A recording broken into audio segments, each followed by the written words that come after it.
Hello दोस्तों, one net web में आपका स्वागत है। इस वीडियो में हम डिस्कस करेंगे रीडर राइटर प्रॉब्लम, जो कि क्लासिकल प्रॉब्लम ऑफ सिंक्रोनाइजेशन में दूसरी प्रॉब्लम है। लास्ट वीडियो में हमने प्रोड्यूसर कंज्यूमर प्रॉब्लम देखी थी कि कैसे सिंक्रोनाइजेशन आता है, फिर उसको हमने सेमाफोर्स के थ्रू कैसे रिजॉल्व किया था। इन नेक्स्ट प्रॉब्लम है reader writer problem. Reader writer problem क्या बोलती है, आपके पास एक डेटाबेस है, तो अब डेटाबेस में अलग अलग टाइप की क्वेरीज हो सकती है। एक क्वेरी होती है सिर्फ रीड करने के लिए, एक क्वेरी होती है राइट करने के लिए। तो अब डेटाबेस हमारा कंसिस्टेंट रहे, उसमें कोई अबनॉर्मलिटीज़ ना आए, तो उसके लिए हम रीडर राइटर प्रॉब्लम देखते हैं, उसका सोल्यूशन कैसे इंप्लीमेंट करते हैं वो देखते हैं।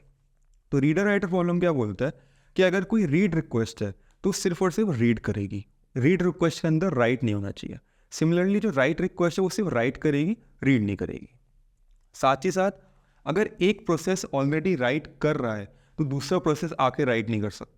ऑब्वियस सी बात है, अगर एक प्रोसेस ऑलरेडी राइट का फंक्शन परफॉर्म कर रहा है तो दूसरे प्रोसेस को वेट करना पड़ेगा अगर वो भी राइट करना चाहता है। सिमिलरली अगर राइटिंग हो रही है ऑलरेडी तो दूसरा कोई प्रोसेस रीड भी नहीं कर सकता, क्योंकि हो सकता है वो गलत वैल्यू रीड कर ले। तीसरा भी वही है, रीड और राइट ऑपोजिट है जस्ट उसका। चौथा है read read read read aloud है। अगर दो प्रोसेस आते हैं और सिर्फ वो रीड करना चाहते हैं तो वो हम अलाउ करेंगे। राइटिंग के साथ रीडिंग या राइटिंग के साथ दोबारा राइटिंग ये हम अलाउ नहीं कर सकते, जो कि बहुत ऑब्वियस बात है। आप खुद सोचो, डेटाबेस में अगर राइट फंक्शन परफॉर्म हो रहा है तो रीडिंग हम नहीं करेंगे ना, डेटा इनकन्सिस्टेंसी आएगी या रॉन्ग वैल्यू रीड हो जाएगी। तो अब इसको हम देखते हैं कि कैसे इंप्लीमेंट करेंगे सेमाफोर्स के थ्रू। तो सेमाफोर्स, हम दो सेमाफोर का यूज़ करेंगे। बाइनरी सेमाफोर है, म्यूटेक्स और राइट। राइट को मैंने शॉर्ट में WRT से लिखा हुआ है। और एक है इंट रीडर्स। इनका क्या मतलब है अभी देखते हैं। सेमाफोर राइट ये एक शेयर्ड वेरिएबल है बिटवीन रीडर्स एंड राइटर्स, और इंश्योर करता है कि अगर उनमें से कोई एक है तो दूसरा बाहर रहेगा। यानी अगर कोई रीड कर रहा है तो उस टाइम राइट वाला घुस नहीं सकता। सिमिलरली अगर कोई राइट कर रहा है तो रीड वाला नहीं घुस सकता। तो कौन इंश्योर करेगा? ये semaphore WRT। Int readers count करता है कि कितने रीडर्स है at the moment. Multiple readers तो आ ही सकते हैं, ये तो एक अलाउड सिनेरियो है। तो एट ए पर्टिकुलर टाइम कितने रीडर्स हमारे डेटाबेस को रीड कर रहे हैं, तो उसका काउंट स्टोर करता है ये। नेक्स्ट है सेमाफोर म्यूटेक्स। ये म्यूटेक्स बस रीडर्स यूज़ करते हैं, कैसे यूज़ करते हैं वो भी अभी देखेंगे, पर ये सिर्फ और सिर्फ रीडर्स यूज़ करते हैं टू इंश्योर कि डेटा कंसिस्टेंट रहे हमारा। अगर कुछ एंट्री सेक्शन में कोड परफॉर्म हो रहा है तो उस केस में हम बाकी किसी रीडर को एंटर करना अलाउ नहीं करते। अभी हम देखेंगे। तो सिनेरियो लेते हैं। सबसे पहले इन्हीं चारों सिनेरियो के लिए ड्राई रन करेंगे, ठीक है। दो प्रोसेसेस है P1 P2। पहले P1 आया, वो राइट करना चाहता है। जैसे P1 आया वो राइट करना चाहता है तो राइटर्स कोड चलेगा। राइटर के लिए राइटर वाला कोड चलेगा, रीडर के लिए रीडर वाला कोड चलेगा। तो P1 आया राइट करने, उसके लिए राइटर कोड चलाते हैं। तो सबसे पहले तो वेट WRT, वेट और सिग्नल दोनों का कोड मैंने यहाँ लिख दिया इन केस आप भूल गए हो, और भूलना नहीं है, अभी तीसरी वीडियो हम कर रहे हैं सेमाफोर्स पे, तो ये कोड आपको याद होना चाहिए। बाइनरी का ये था, वेट है, अगर S1 है इसका मतलब हम अलाउ करेंगे और S की वैल्यू 0 करेंगे। बट अगर S ऑलरेडी 0 है इसका मतलब हम उसको वेटिंग क्यू में पुश कर देंगे और सुला देंगे। सिग्नल क्या बोलता है कि क्या वेटिंग क्यू खाली है, नहीं है खाली तो जो वेट कर रहा है उसको जगा दो, और इन केस खाली है तो भाई S की वैल्यू 1 करो, जिसको आना है वो आ जाएगा। चेक करते हैं अब राइटर्स कोड। तो W यानी कि पहले P1 आया राइट करने, तो वेट WRT, यानी जो WRT था common semaphore between writer and reader, उसको हमने पहले तो वेट करवा दिया। वेट करवा दिया मतलब उसकी वैल्यू 0 सेट कर दी। तो जो हमारा यहाँ पे मैं लिखता हूँ, P1 आया, उसने WRT की पहले वैल्यू 1 थी, उसने उसकी वैल्यू 0 कर दी, जिससे कि ना तो कोई और राइटर आ सके ना ही कोई और रीडर आ सके। 0 कर दी। जैसे 0 करी, क्रिटिकल सेक्शन में एंटर कर गया, क्रिटिकल सेक्शन में चला गया। अब in the mean time P2 भी आया, P2 बोला मुझे भी राइट करना है, तो P2 के लिए भी वेट चला। वेट में हमने चेक किया क्या S की वैल्यू 1 है, नहीं, S की वैल्यू 0, यानी WRT की वैल्यू 0 है। तो हम उसको क्या करेंगे, P2 को क्यू में पुश करेंगे, वेटिंग क्यू में, कि भाई तू वेट कर, हम तेरे को थोड़ी देर बाद जगा देंगे, अभी तू जा सोने, ठीक है। P1 ने अपना काम परफॉर्म किया ढंग से। अच्छा ऐसे समझो, इन द मीन टाइम, खैर मैं उसको अलग केस में कंसिडर करता, या चलो उसको अलग केस में कंसिडर करेंगे, इसमें कंफ्यूज नहीं करते। अब सिग्नल, ये एंट्री पार्ट था, ये एग्जिट पार्ट है। तो एग्जिट पार्ट में सिग्नल WRT रन हुआ, तो चेक करा हमने कि क्या हमारी क्यू एम्प्टी है, नहीं, क्यू में तो ये ऑलरेडी एक प्रोसेस वेट कर रहा है, तो हम उसको जगा देंगे। क्योंकि P1 तो बाहर जा रहा है, तो हम किसी एक प्रोसेस को अलाउ कर सकते हैं। तो हमने P2 को पॉप किया और उसको जगह दिया, P2 क्रिटिकल सेक्शन में एंटर किया, उसने अपना राइट परफॉर्म किया। परफॉर्म करने के बाद वो वापस एग्जिट पे आया। जब वो एग्जिट पे आया तो उसने देखा, चेक किया कि क्या हमारी क्यू एम्प्टी है। हाँ, क्यू तो एम्प्टी है। तो उस केस में मतलब ये नॉट एम्प्टी के केस में चलेगा। अगर क्यू एम्प्टी नहीं है तो हम उसको जगाएंगे। ऑब्वियसली थोड़ा एरर था। इन केस क्यू एम्प्टी है तो हम क्या करेंगे, उस सेमाफोर यानी WRT की वैल्यू 1 सेट कर देंगे कि भाई अब किसी रीडर को भी आना था तो भी आ जा, किसी राइटर को आना था तो भी आ जा। Simple case. नेक्स्ट केस है एक रीड राइट का। पहले राइट और रीड का देखते हैं, फिर रीड राइट का भी देख लेंगे। राइट रीड देखते हैं। तो इस केस में क्या होगा, फिर से WRT इनिशियली 1 था, P1 आया, उसने वेट करवाया मतलब WRT की वैल्यू 0 कर दी। यही क्या होगा, उसने अपना और फिर क्रिटिकल सेक्शन में एंटर हो गया। अब in the main time P2 आया रीड करने, उसको बस रीड करना था। जब वो रीड करने आया तो रीडर्स कोड चलेगा। अब हम रीडर्स कोड पे आ गए, रीडर्स कोड देखते हैं। तो रीडर्स कोड क्या बोलता है, अब वेट म्यूटेक्स रन होगा। वेट म्यूटेक्स का मतलब क्या होता है, अभी ये एंट्री पार्ट है, ये एंट्री पार्ट है। तो वेट म्यूटेक्स बस रीडर्स के लिए, म्यूटेक्स जो है सिर्फ रीडर्स के लिए सेमाफोर है। तो वेट म्यूटेक्स, अब एक म्यूटेक्स भी लिख लेता हूँ यहाँ पे। म्यूटेक्स की इनिशियल वैल्यू 1 थी, तो म्यूटेक्स की पहले तो 0 कर दी उसने, क्योंकि अब रीडर आया, P2 आया, तो उसने उसकी वैल्यू 0 कर दी। रीडर्स का काउंट पहले 0 था, अब वो इंक्रीमेंट हो गया 1। अब देखते कि क्या रीडर्स की वैल्यू 1 है, क्या हमारे पास एटलीस्ट एक रीडर है। हाँ, एक रीडर तो है, P2। तो हमने वेट WRT किया कि भाई वेट WRT रन किया।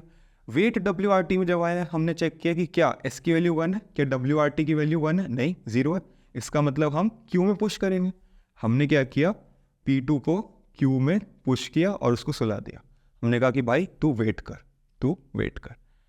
कर और Q में सुला दिया।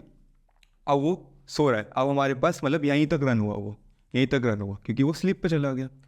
अब in the main time P1 का पार्ट रन हो गया। P1 क्रिटिकल सेक्शन से बाहर आया, उसने सिग्नल WRT किया। सिग्नल WRT का क्या मतलब, वो चेक करेगा कि क्या हमारी क्यू एम्प्टी है, नहीं क्यू में तो वेट कर रहा है, तो भाई इसको जगाओ। जगाते P2 को जगाया, P2 को पॉप किया। पॉप करने वाला वो यहाँ से काम करेगा। अब सिग्नल म्यूटेक्स कर दिया उसने। सिग्नल म्यूटेक्स का मतलब इसकी वैल्यू वापस से 1 सेट कर दी। सिग्नल म्यूटेक्स का क्या मतलब है, ये हमारी WRT वाली क्यू थी और ये हमारी म्यूटेक्स वाली क्यू है। तो म्यूटेक्स में तो खाली है, म्यूटेक्स वाली क्यू तो खाली है हमारी, कोई और रीडर तो आया नहीं है रीड करने। तो सिंपली हमने म्यूटेक्स की वैल्यू 1 सेट कर दी। अब रीडिंग परफॉर्म किया उसने क्रिटिकल सेक्शन में, जो भी उसको रीड करना था वो उसने रीड कर लिया। बाहर आया, वेट म्यूटेक्स लगाया, क्योंकि अब उसको एग्जिट कोड रन करना है, तो वो कहेगा बाकी रीडर्स को अभी रुक जाओ, मुझे एग्जिट कोड रन करना है। तो वेट म्यूटेक्स लगाया मतलब म्यूटेक्स की वैल्यू 0 सेट कर दी। रीडर्स का काउंट उसने डिक्रीज़ किया कि भाई मैं तो बाहर जा रहा हूँ ना, तो रीडर्स काउंट 0 करना पड़ेगा।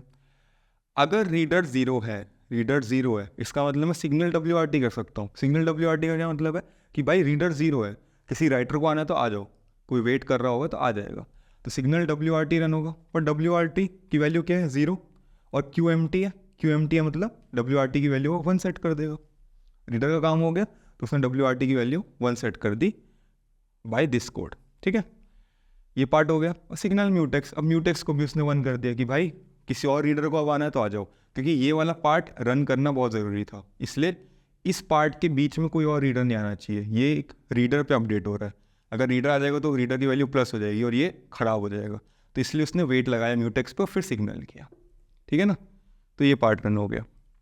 अब रीडर और राइटर का केस भी ऐसे ही होगा। अब अगर मैं पहले रीडर पे जाऊँ और फिर राइटर पे जाऊँ तो सेम ही केस होगा, तो उसको मैं नहीं कराता।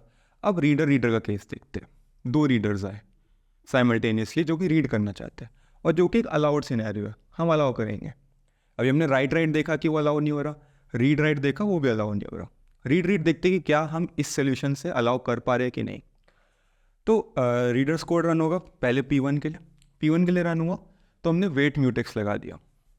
वेट म्यूटेक्स लगाया, वेट म्यूटेक्स का मतलब है, मैं यहाँ पे लिख देता हूँ, म्यूटेक्स रीडर्स और WRT इनिशियल वैल्यू 1 0 1, और यहीं पे इनकी क्यू बना देता हूँ, म्यूटेक्स की क्यू और WRT की वेटिंग क्यू। ठीक है ना, इन्हीं सेमाफोर्स की तो क्यू होती है, तो वो भी बना दी।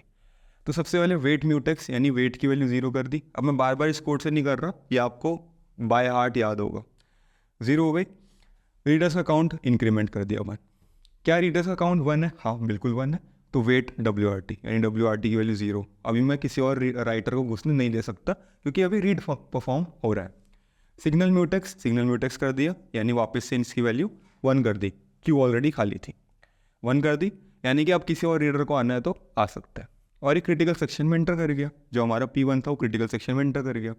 अब in the main time P2 आया, P2 को भी रीड करना है, रीड कर रहा है, तो वेट म्यूटेक्स हो गया। वेट म्यूटेक्स का क्या मतलब है? इसकी वैल्यू 0 हो गई, ठीक है 0 हो गई। रीडर्स का काउंट इंक्रीमेंट हुआ 2 हो गया। इफ़ रीडर्स इक्वल टू 1, क्या रीडर्स 1 है? नहीं, तो इस पार्ट को छोड़ दो। सिग्नल म्यूटेक्स हुआ, सिग्नल म्यूटेक्स मतलब वापस से इसकी वैल्यू 1 हो गई, ठीक है। P2 भी आ गया क्रिटिकल सेक्शन में, रीड कर रहा है, जो कि बिल्कुल अलाउड है। रीडिंग वाले फंक्शन एक साथ क्रिटिकल सेक्शन में परफॉर्म हो सकते हैं। अब आया वेट म्यूटेक्स, क्योंकि ये पार्ट रन करना ज़रूरी है, तो पहले P1 बाहर आता है। लेट से P1 बाहर आया, तो जब P1 बाहर आया तो वेट म्यूटेक्स रन हुआ। वेट म्यूटेक्स का मतलब क्या है? इसकी वैल्यू 0 हुई, 0 हो गई। अब P2 भी आना चाहता है, P2 भी साथ में आना चाहता है, तो वो भी वेट म्यूटेक्स रन करेगा।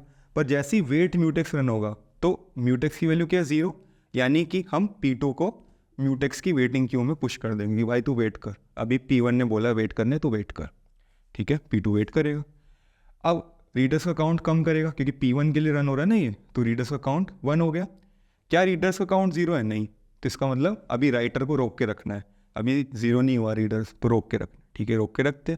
सिग्नल म्यूटेक्स किया। सिग्नल म्यूटेक्स का क्या मतलब है कि क्या हमारी क्यू एम्प्टी है? नहीं, P2 को पॉप करो, P2 को निकालो, P2 को निकाला तो उसने भी रीडर का काउंट डिक्रीमेंट किया यानी कि 0 कर दिया।